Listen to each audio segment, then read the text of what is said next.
all of my roles, my main job in all of these roles is to kind of maintain connections, to read the general environment of space, and to keep up to date on the various policies, new treaties, bilateral agreements, new deals being brokered between governments and corporations, so that I can provide adequate advice for different clients as well as my own companies, as well as the different organizations, for them to be positioned in a certain sector or a certain market, and also to identify emerging trends coming from these interregional partnerships and new opportunities for corporations to go into. So those type of larger sector trends and strategies is where I am involved in my various roles here in the space sector.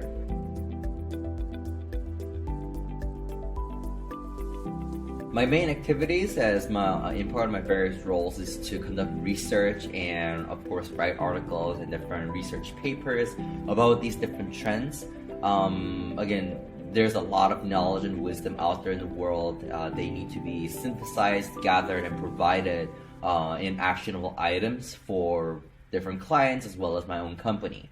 Other things that I do as the chief operating officer for a company is that I write a lot of research papers. My company, what we do is that we create lunar rovers as well as lunar construction technology, is to go look at other companies that do lunar exploration in other countries, not just in Korea, but also in the United States, as well as various EU, ESA, European Space Agency member countries, and see what are the lunar missions that they're going for. We make some basic hardware for lunar missions, including rovers, but for technology such as communication, for cislunar observation, for the actual delivery of a rover to the lunar surface. We also have in situ resource utilization construction for example, launch pads or landing pads for lunar missions to come down onto the ground. We try to seek out different clients for them. What are different missions for the moon that's currently being, what are different sites that's being explored for lunar habitats, what are different construction requirements that are presented by these clients, to talk with them. What are their goals? What are our goals? What can we provide? What can they provide? And to get them together, so we can have that again, a synthesis effect in working together, so that we can create markets for each other and become suppliers and the demand for each other and customers to each other as well. So that's kind of like my day-to-day job.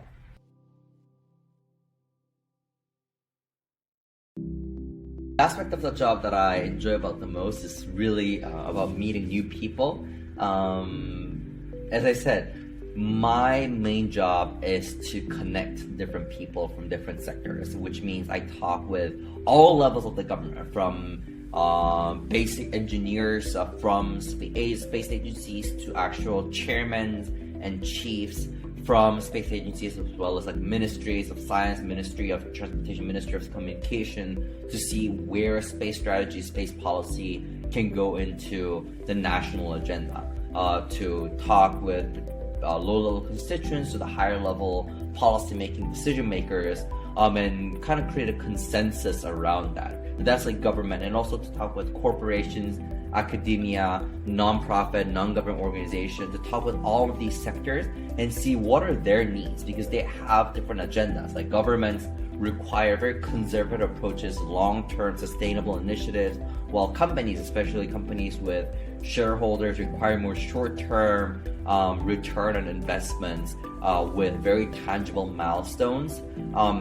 And what I do in the middle point is to get them together and say, these companies need this type of projects right now, and they require some sort of guidance, yes or no, from government if this initiative can be pushed later on. If there are any bilateral, multilateral deals that are being worked in the government right now, how can that trickle down into these different sectors in the technology here in the country, and also help or make it more difficult for cross-country collaborations to take part. And if sometimes there are difficulties, how can other actors come to play to alleviate them? The most enjoyable type of my job is to really go into the nitty-gritty details of that in-person dynamics, the different needs and desires out there, and to come to a new solution that can benefit both sides, and it really allows me to see a bigger picture of what space, what the space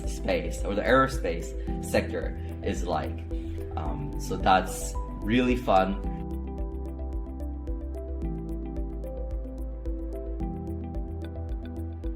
During my academic career, I was known for really not being in school. I was always going to different conferences, different webinars, and different workshops alongside my studies, which is a characteristic of my university in particular because our classes are online.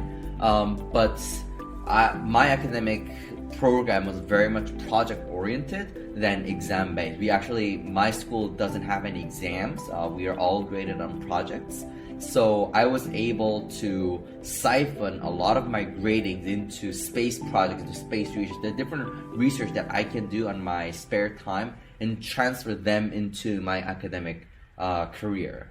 So I was very fortunate in that aspect, that I could do a lot of market analysis. I can do a lot of in-person coordination meetings and a lot of consultancy services that I ran during my university years, and have them be proctored and guided by my academic advisors, by the people who are looking over my theses, and sort of like also helped me go into a lot of these conferences with different budgets and different grants. So that really helped me a lot.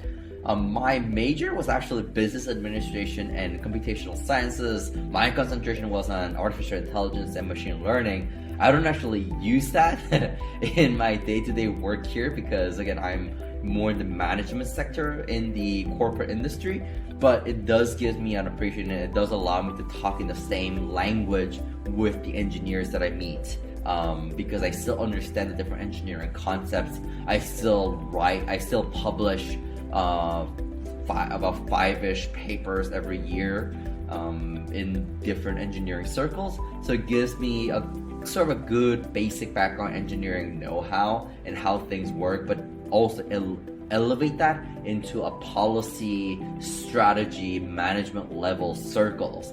So that's where my academic background has really helped in advancing my career right now.